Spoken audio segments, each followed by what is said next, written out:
छत्तीसगढ़ देख रहे हैं आप। मैं हूं आशीष त्रिपाठी, आपके साथ शुरुआत करेंगे इस वक्त की बड़ी खबर से। कोरबा से आ रही है बड़ी खबर, जहां एसईसीएल की खदान में एक बड़ा हादसा हो गया। अनियंत्रित ट्रक खदान में पलट गया। मौके से जानकारी ये मिल रही है कि एक शख्स के हादसे में मौत हो गई। एसईसीएल के वेस्ट एमटीके में ये दुर्घटना हुई है। ये देखिए तस्वीरें हम आपको दिखा रहे हैं, एक ट्रक जहां पलटा हुआ है और एसईसीएल के खदान में हुए हादसे। अब्दुल असलम हमारे सहयोगी फोन लाइन पर है, बात करेंगे उनसे। अब्दुल, क्या जानकारी मिल पा रही, कैसे ये हादसा हुआ और क्या है डिटेल्स? जी, आपको बता दूं कि ये गेवरा खदान की घटना है, जहां पर ये अनियंत्रित होकर जो ट्रक है वो पलट गई, जिसमें जो व्यक्ति है खदान कर्मी, उसकी दर्दनाक मौत हो गई है। वहीं ये जो इस तरीके के हादसों को रोकने के लिए एसईसीएल प्रबंधन द्वारा लगातार प्रयास जरूर किए जा रहे हैं, लेकिन कहीं ना कहीं एक लापरवाही भी सामने दिखाई दे रही है, जिसके कारण ऐसे हादसे हो रहे हैं और जो कर्मी है उनकी जान जा रही है। बहुत शुक्रिया अब्दुल आपका जानकारी के लिए। और रायपुर से इस बीच एक बड़ी खबर आपको बता दें। रायपुर एयरपोर्ट पर एक बार फिर भारी बवाल देखने को मिला। दरअसल एयरपोर्ट पर ट्रैवल संचालकों की गुंडागर्दी देखने को मिली और दो ट्रैवल कंपनीज के स्टाफ आपस में भिड़ गए। आपसी विवाद में यात्रियों को परेशानी उठानी पड़ी। दरअसल टैक्सी में न बैठने पर यात्रियों से अभद्रता यहां पर की गई। देखिए तस्वीरें हम आपको दिखा रहे हैं। ये रायपुर एयरपोर्ट है, ये कोई बस अड्डा जहां पर भिड़ंत हो जाती है। टैक्सी स्टाफ, ग्राउंड स्टाफ लगातार यहां सवालों के घेरे में है। एयरपोर्ट पर इस तरह की हरकतें नाकाबिले बर्दाश्त हैं और अब देखना होगा कि इस मामले में एयरपोर्ट अथॉरिटीज क्या एक्शन लेती हैं, क्योंकि ये कोई पहला मामला नहीं है। इससे पहले भी इस तरह की घटनाएं सामने आई हैं, जहां पर ट्रैवल एजेंसीज के कुछ कर्मचारी अभद्रता करते नजर आते हैं। कई बार एयरपोर्ट पर ट्रैवल एजेंसीज की हरकतों का आखिर क्या इलाज है, बात करेंगे इस बारे में। हमारे सहयोगी युगल तिवारी इस वक्त हमारे साथ मौजूद है। युगल, ये एयरपोर्ट पर ये बस अड्डे वाली हरकतें जो हो रही हैं, कैसे इस पर लगाम लगेगी? जी देखिए, ये पहली घटना नहीं है। इससे पहले भी जितने भी वहाँ पर ट्रेवल एजेंट के जो एजेंट हैं, संचालक हैं, इनके खिलाफ एक नहीं बल्कि आधा दर्जन से अधिक मामले दर्ज हो चुके हैं। और इस तरह की वारदात है, घटना है, आपस में मारपीट, गाली गलौज, ये आम हो चुका है। यहाँ तक कि जो लड़कियां काम करती हैं वो ड्राइवरों को कॉलर पकड़ करके खुलेआम पिटाई करती हैं। तस्वीरें सामने आती हैं, मामला थाने तक पहुँचता है। और इस सबसे बड़ी बात यही है कि एयरपोर्ट अथॉरिटी के पूरे नॉलेज में है, जानकारी में है, बावजूद इसके इस पर कोई अंकुश नहीं लग रहा है। 3 वहां पर जो ट्रेवल एजेंसियां वहां पर काम कर रही हैं और आपस में गुत्थम गुत्थी हर वक्त होते रहता है। जब आप सोचिए और एक अनुमान लगाइए कि दीगर राज्य के मेहमान हमारे यहाँ आते हैं, अंतर्राष्ट्रीय स्तर का जो है एयरपोर्ट है, वीवीआईपी भी के यहाँ मूवमेंट होता है, और इन परिस्थितियों में इस तरह के गुत्थम गुत्थी गाली गलौज खुलेआम होते रहता है। तो किस तरह की छवि है छत्तीसगढ़ की हमेशा बनती रही होगी, इमेज हमारा कैसा जाता रहा होगा, ये सबसे बड़ा सवाल है। आखिर अंकुश क्यों नहीं लग पा रहा है, आपस में स्थितियां क्लियर क्यों नहीं कर पा रही? स्थिति है रायपुर में या और भी कहीं राज्यों में, किसी जिले में ऐसी हरकतें तो बस अड्डे पे भी नहीं करते लोग। बहरहाल बहुत बहुत शुक्रिया आपका इस पूरे मामले पर जानकारी देने के लिए युगल। और आगे बढ़ेंगे, रायपुर की बात करेंगे। तो रायपुर में अब भारत और ऑस्ट्रेलिया का जो T20 मैच होना है, इसको लेकर एक्साइटमेंट तो लोगों में है ही। तैयारियां क्या चल रही हैं ये भी आपको बता देते हैं। दरअसल तैयारियों में मैच देखने के लिए स्टूडेंट्स के लिए यहां पर अच्छी व्यवस्था की जा रही है। उनको सुविधाजनक मैच दिखाने के लिए 1000 रुपए में सिर्फ टिकट दिया जाएगा और 1000 रुपए टिकट लेने के लिए आपको स्कूल का आइडेंटिटी कार्ड दिखाना होगा और छात्रों को 1000 रुपए में मैच का टिकट मिल जाएगा। और इन टिकट्स की बिक्री ऑफलाइन की जा रही है। इंडोर स्टेडियम में टिकट काउंटर बनाए गए हैं। छात्रों को टिकट के लिए अपना परिचय पत्र दिखाना होगा और एक छात्र को सिर्फ एक ही टिकट मिल रहा है। चलिए बात करेंगे हमारे सहयोगी तनु वर्मा से।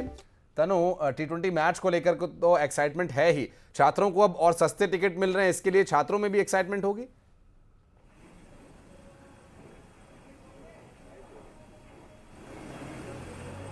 जी बिल्कुल, देखिए भारत और ऑस्ट्रेलिया के बीच T20 सीरीज का दूसरा मैच राजधानी रायपुर के वीर नारायण सिंह स्टेडियम में खेला जाना है और उसको लेकर तैयारियां जो हैं वो लगभग पूरी कर ली गई है। इसके साथ भी टिकट्स की बिक्री के जो है वो अब भी जारी है। मैं आपको बता दूं कि पहले जो है टिकट्स के रेट को देखते हुए लोगों में वैसा एक्साइटमेंट नहीं था और वैसा रिस्पॉन्स नहीं मिल रहा था, जिसको देखते हुए छत्तीसगढ़ क्रिकेट संघ ने अब 3500 से 2000 रुपए में जो है टिकट्स की बिक्री जो है वो चालू कर दी है। इसके साथ ही स्टूडेंट्स जो है वो आज से ऑफलाइन टिकट जो है वो ले सकेंगे। इसके लिए स्टेडियम में स्टूडेंट्स के लिए समुचित व्यवस्था जो है वो की गई है। स्टूडेंट्स को 11 बजे से स्टेडियम में जो है वो टिकट्स मिलने शुरू हो जाएंगे और इसके लिए स्टूडेंट्स को आईडी प्रूफ लेकर जाना होगा और एक आईडी प्रूफ में एक ही टिकट जो है वो स्टूडेंट को मिल जाएगी। इसके साथ ही बीते दिनों आपको बता दूं कि आईजी ने भी स्टेडियम में जाकर सुरक्षा को लेकर वहां के और व्यवस्थाओं को लेकर जो है वो जायजा लिया है, जिसको लेकर पुलिस अधिकारियों को भी भीड़ को नियंत्रित करने में और सुरक्षा को लेकर तमाम तरह के निर्देश जो है वो दिए गए हैं। वहीं खिलाड़ियों के आने का सिलसिला भी कल से जो है वो शुरू हो जाएगा और खिलाड़ियों को छत्तीसगढ़ी परंपरा के अनुसार रायपुर एयरपोर्ट से लेकर निजी होटल तक जो है वो लेकर आया जाएगा और निजी होटल में भी खिलाड़ियों के स्वागत के लिए और सुरक्षा के लिए तमाम तरह के व्यवस्था जो है वो किए जा रहे हैं। इसके साथ ही स्टेडियम को छावनी में तब्दील कर दिया जाएगा ताकि कोई भी फैंस जो है वो ग्राउंड तक ना पहुंच पाए और इसके साथ ही स्टेडियम में 600 सुरक्षा बल जो है वो तैनात रहेंगे। और भारत वर्सेस ऑस्ट्रेलिया के इस मैच में राजधानी रायपुर के ग्राउंड में सूर्य कुमार यादव, तिलक वर्मा समेत तमाम खिलाड़ी जो है वो मैच खेलते नजर आएंगे। सुरक्षा के भी पुख्ता इंतजाम जो है वो रायपुर स्टेडियम में किए जा रहे हैं। वहीं कल से खिलाड़ियों के आने का सिलसिला लंबे समय के बाद रायपुर में इस तरह के किसी मैच का आयोजन हो रहा है और भारत और ऑस्ट्रेलिया का एक हाई वोल्टेज मैच होने वाला है, क्योंकि वर्ल्ड कप में जिस तरह से परिणाम रहा उसके बाद से सभी इस मैच को देखना चाहते हैं। जिस तरह से अब तक भारत परफॉर्म कर रहा है तनु, जाहिर है कि वो जीत यहां पर भी भारतीय और खास करके रायपुर और छत्तीसगढ़ के जो फैंस हैं देखना चाहेंगे, अपनी आंखों से सीधा ये मैच जरूर देखना चाहेंगे और स्टूडेंट्स के लिए एक अच्छा मौका यहां पर इस मैच को देखने का। बहुत बहुत शुक्रिया आपका तनु इस पूरे मामले पर जानकारी देने के लिए। और अब बात करेंगे छत्तीसगढ़ के मौसम की। मौसम बदल रहा है, प्रदेश में कई जिलों में बादल छाए हुए हैं, कई जिलों में बारिश की संभावना बनी हुई है, तापमान में भी गिरावट आ रही है। दरअसल बादल छंटने पर पारा और गिरेगा, ऐसी जानकारी मिल रही है। प्रदेश के कई जिलों में बादल छाए हुए हैं और बूंदाबांदी की जो संभावना पहले जताई जा रही थी वो और अब प्रबल होती नजर आ रही है। दरअसल जो सिस्टम्स क्रिएट हो रहे हैं उन सिस्टम के चलते हवा में जो नमी है उससे यहाँ पर बूंदाबांदी और फिर बूंदाबांदी के बाद जब बादल छटेंगे तो ठंड और बढ़ेगी, ऐसी संभावना जताई जा रही है। कई जिलों में बारिश की संभावना पहले ही जताई गई। छत्तीसगढ़ में मौसम अब बदल रहा है, कुछ और सर्द होगा, तापमान कुछ और गिरेगा, तो ऐसे में व्यवस्था करनी होगी ठंड से बचने की। बादल छटने पर चूंकि पारा और गिरेगा, प्रदेश के कई जिलों में बादल छाए हुए हैं अभी तक और बारिश होगी। बारिश के बाद जब बारिश से खाली होकर बादल छटेंगे तो सर्दी और बढ़ेगी। चलिए बात करेंगे मनेन्द्रगढ़ से हमारे सहयोगी सुजीत शाह से। सुजीत, क्या संभावनाएं हैं? अभी बारिश का मौसम आपके आसपास, बादल से घिरे हुए, धूप भी नहीं है, कब तक बारिश होगी या हो चुकी है एक दो बार? यहाँ पर कैसा है मौसम?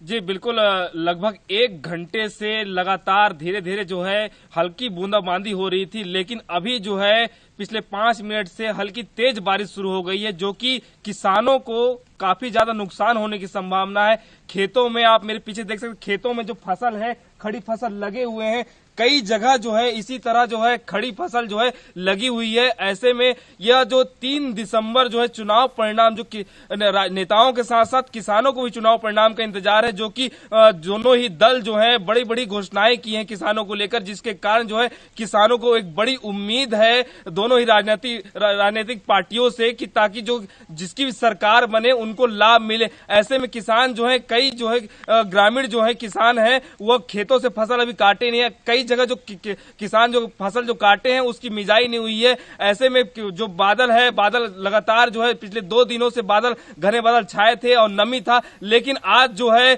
सुबह से ही हल्की बूंदाबांदी चालू हो गई है और फिलहाल अभी जो बारिश है वो तेज हो चुकी है। ऐसे में यहाँ के जो किसान हैं उनको लेकर काफी भारी नुकसान होने की संभावना। हमारे पीछे ये देख सकते हैं किसान है, यहाँ पे खेती करते हैं, किस तरह से नुकसान होने की आशंका आपको? बहुत भारी संख्या है, पानी गिरेगा तो फसल हम पूरा नुकसान हो जाएगा, नुकसान हो जाएगा फसल पूरा। तो सरकार से किस तरह से उम्मीद है आपको? सरकार तो उम्मीद है कि कुछ दें तब तो बने। देख सकते हैं किसान हैं और इनके खेत जो है पीछे खड़ी फसल लगी हुई है। ऐसे में ये इनको काफी ज्यादा नुकसान होने की आशंका है। और ये का न कटने का कारण एक तो नई सरकार का गठन, सुजीत बता रहे हैं आप कि नई सरकार आएगी तो उन्हें अच्छा दाम मिलेगा, इसलिए इंतजार कर रहे हैं। और कुछ फसल भी अभी उतनी तैयार नहीं है जितना कि अमूमन हुआ करती है अभी, और बारिश हो रही है, हो जाएगी। आप जिस तरह से अब तक मौसम बन रहा है तो वो भी नुकसान की संभावना यहाँ बन रही है। बहुत शुक्रिया आपका इस पूरे मामले पर जानकारी देने के लिए। चलिए बढ़ते हैं आगे और आपको बता दें रायपुर से एक और बड़ी खबर आ रही है, जहां भूपेश बघेल आज दिल्ली के लिए रवाना होंगे। दरअसल खड़गे की किताब के विमोचन कार्यक्रम में ये शामिल होने के लिए जा रहे हैं। सोनिया गांधी किताब का विमोचन करेंगी और पार्टी के कई बड़े नेता यहां पर मौजूद रहेंगे। और साथ ही साथ मतगणना पर भी चर्चा होगी, जब बड़े नेताओं की मुलाकात होगी, जहां केंद्रीय नेतृत्व और राज्य के फ्रंटलाइन लीडरशिप जब मिलेंगे तो यहां पर संभव है मतगणना के दौरान और उसके बाद की क्या स्ट्रैटेजी रहेगी। अगर सरकार में बनाने के लिए आपको उचित संख्या बल मिलता है, सीट्स आपकी सरकार बनाने योग्य संख्या आती है, तब क्या कदम उठाने होंगे, और खुदा न खास्ता अगर उसमें कोई कमी रह जाती है, ऐसे में क्या कदम उठाने होंगे, ये सभी चर्चा वहां पर सभी प्रबल संभावनाओं पर होगी। तो काउंटिंग से पहले अमरजीत भगत ने भी एक बड़ा बयान दिया। अमरजीत भगत ने कहा कि सभी को 3 दिसंबर का इंतजार है, लेकिन नतीजे कांग्रेस के पक्ष में ही आएंगे। उन्होंने कहा कि जब पिटारा खुलेगा तो किसानों का भविष्य चमकेगा और कर्ज माफी होगी। दिसंबर का समय नजदीक आता जा रहा है और जाहिर तौर पर तमाम वोटिंग के बाद जो चर्चाएं होती हैं कि इतने वोट से जीत रहे हैं, उतने वोट से जीत रहे हैं, लेकिन जैसे जैसे मतगणना का समय आता जाता है, प्रत्याशी हो चाहे पार्टी हो अपनी तरह से अलग अलग तरीके से एनालिसिस करती है और उसके बाद में ये जरूर है कि जो जीत के दावे होते हैं, जो आंकड़े होते हैं, उसको लेकर भी समीकरण बनते हैं, बिगड़ते हैं। मंत्री अमरजीत भगत हमारे साथ मौजूद हैं, उनसे बात करते हैं। सर, क्या लग रहा है नतीजों को लेकर और लीड को लेकर आप क्या कहेंगे? क्या आप अभी भी आप उस पर कायम है अब तक 75 पार वाले नारे पे? या बिल्कुल, देखिए छत्तीसगढ़ प्रदेश किसानों का प्रदेश है, किसानी काम पे आधारित लोगों का जीवन है और हमारी सरकार से पहले 15 साल तक पिछले बीजेपी की सरकार में किसान जितने अभाव में थे और हमारी सरकार बनने के बाद उनके दिन बोरे हैं, उनके दिन फिर गए हैं। आज लोग इंतजार कर रहे हैं कि फिर कांग्रेस की सरकार बने तो हम लोग धान बेचें, कर्ज माफी का लाभ ले, बाकी योजनाओं का लाभ ले। ये तो विश्वास की बात है। आपको क्या लग रहा है कि आप कितने, आपको अगर नतीजे आपके पक्ष में रहे तो क्या लीड होगी और कांग्रेस की क्या लीड होगी? अमूमन वैसे ही रहेगा जैसा है ना, 19-20 1-2% का आगे पीछे होगा, बहुत ज्यादा का वो नहीं है। किसके बीच में? 75 पार जो बोल रहे हैं ना, उसी के आसपास तो है ही है अभी भी। या आपको लगता है कि आप जो कह रहे थे कांग्रेस और बीजेपी के बीच ऐसा तो हाँ वही, मतलब 19-20 का ही अंतर रहेगा कांग्रेस बस नहीं मतलब हम जो बोले हैं उसमें अच्छा 75 जो बोले हैं ना उसमें 19-20 के जो पिछला हमारा जो टारगेट था, पिछला जो रिजल्ट परफॉर्मेंस था, उसी के आसपास रहेंगे। उनका दावा है कि कांग्रेस की सरकार आ रही है और वो लीड कर रहे हैं। मतगणना के नतीजे जो है वो 3 तारीख को निकलेंगे, लेकिन उसके पहले अगर हम बात करें तो तमाम जो पार्टी और प्रत्याशी है उनका दावा है कि वो जीत रहे हैं। हालांकि जनता जनार्दन का फैसला क्या है ये तो 3 दिसंबर को पता चलेंगे। कैमरा पर्सन राजन के साथ ममता लांजेवार, न्यूज 18 छत्तीसगढ़, रायपुर। और सीएम भूपेश बघेल का सभी अस्पतालों को बड़ा निर्देश, ऑक्सीजन, वेंटिलेटर, बेड्स, स्टाफ का प्रबंध करने के निर्देश दिए गए हैं। दरअसल कोरोना के बाद चाइना में शुरू हुई एक नई बीमारी, चाइना के बच्चों को सांस से संबंधित एक बीमारी हो गई है। आजकल ये नोटिस हो रहा है कि यहां पर सांस लेने में परेशानी हो रही है चाइना के बच्चों में। तो ये व्यापक रूप ले उससे पहले ही हमें तैयार रहना है। इस संबंध में दिशा निर्देश जारी किए हैं। हालांकि अभी इस तरह की कोई बात औपचारिक तौर पर सामने नहीं आई है। छत्तीसगढ़ में इस तरह की कोई भी आशंका नहीं है, लेकिन स्वास्थ्य के लिहाज से और तैयारी के लिहाज से मुख्यमंत्री भूपेश बघेल ने निर्देशित किया है कि तैयार रहें। सभी हॉस्पिटल्स को इंतजाम करके रखने के लिए कहा है। वेंटिलेटर्स की, ऑक्सीजन की, बेड्स की, स्टाफ की सभी व्यवस्थाओं को दुरुस्त करने की बात उन्होंने कही है। कोरोना के बाद से चाइना में शुरू हुई ये नई बीमारी घातक हो सकती है, लेकिन उससे पहले यहां पर जो उपाय हैं, प्रिकॉशन है, वो लेना शुरू कर दिया है और निर्देश दे दिए गए हैं अस्पतालों को। चाइना के बच्चों को सांस से जुड़ी जो बीमारी हो रही है और ऐसे में छत्तीसगढ़ में भी अलर्ट जारी कर दिया गया है। बढ़ते हैं आगे, बताएंगे अब ट्रैफिक रूल्स का क्या है हाल छत्तीसगढ़ में। बात बिलासपुर की करें तो एक दिन में ट्रैफिक रूल्स तोड़ने वालों की 1,23,257 संख्या है।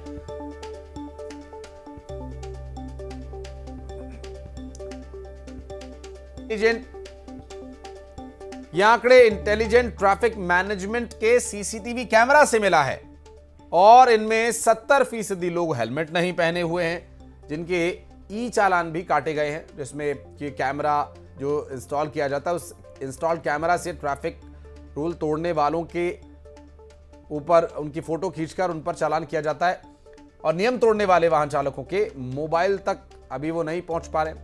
159 करोड़ का ITMS प्रोजेक्ट फेल होता दिखाई दे रहा है ऐसे में। बहरहाल आपको बता दें कि ये ITMS एक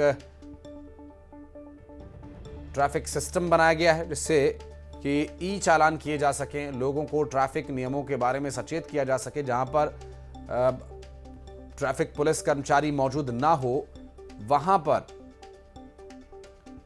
ये चालानी कार्रवाई की जा सके और लोगों को हर जगह सतर्क रहने के लिए बाध्य किया जाए, क्योंकि ये आप ही की सुरक्षा के लिए सब कुछ है। कई बार मानवीय प्रवृत्ति के आधार पर लोग जहां पर ट्रैफिक पुलिस कर्मचारी नहीं होते हैं वहां पर लापरवाही बरतते हैं।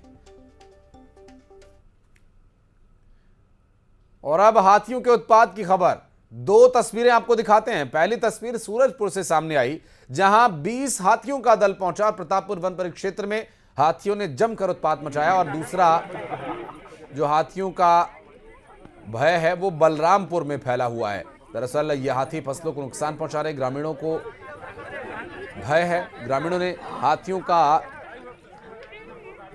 आने पर जो प्रतिक्रिया दी, हाथियों का जंगल की ओर उन्हें खदेड़ने की कोशिश की। और बलरामपुर में भी हाथियों का दल है, 18 हाथियों के दल ने यहां डेरा डाला हुआ है। दल के एक हाथी ने गांव में पहुंचकर उत्पात मचाया, जिससे ग्रामीण डरे हुए हैं। बलरामपुर में रेत माफियाओं के हौसले बुलंद हैं। धड़ल्ले से हो रहे रेत अवैध खनन पर कार्रवाई। अवैध रेत खनन कर परिवहन करने वालों पर अभी तक कोई एक्शन नहीं हो रहा है। कार्रवाई को लेकर सवाल उठ रहे हैं। अवैध रेत उत्खनन परिवहन, रेत अवैध उत्खनन परिवहन जोरों पर है। सुबह शाम बड़ी मात्रा में गाड़ियों से अवैध रेत निकाल कर ले जाई जाती है और ऐसे में कार्रवाई नहीं होने से इनके हौसले बुलंद हैं।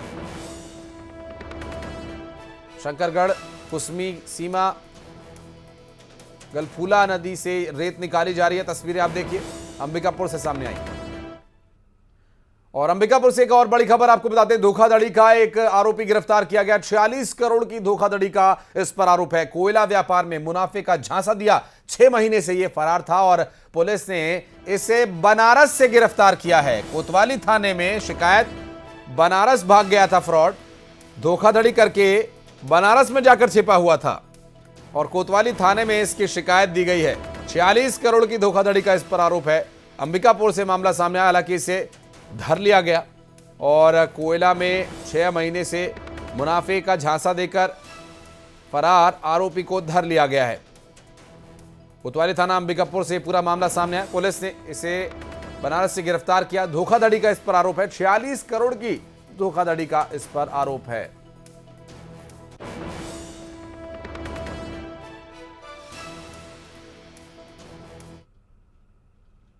और राजनांदगांव में एक कार में भीषण आग लगने का मामला सामने आया। दरअसल सड़क के किनारे खड़ी कार में अचानक आग लग गई और कार जलकर राख हो गई। दमकल की गाड़ियों को इसकी सूचना दी गई। मौके पर पहुंची गाड़ियों ने आग पर काबू पाया। बसंतपुर थाना क्षेत्र के नंदनई मोहारा रोड का ये पूरा मामला और इस पूरे मामले में जो तस्वीरें सामने आई वो भी आपको दिखाएंगे। फिलहाल बसंतपुर थाना के नंदनई मोहारा रोड का ये मामला, जहां एक कार में अचानक आग लगी और देखिए किस तरह से आग की लपटें धू धू कर उठती हुई दूर से ही आग की लपटें दिखाई दे रही हैं और आग की चपेट में आने से कार पूरी तरह से जलकर राख हो गई। आग कैसे लगी, क्या कुछ इसके पीछे कारण है, अभी तक स्पष्ट नहीं हो पाया।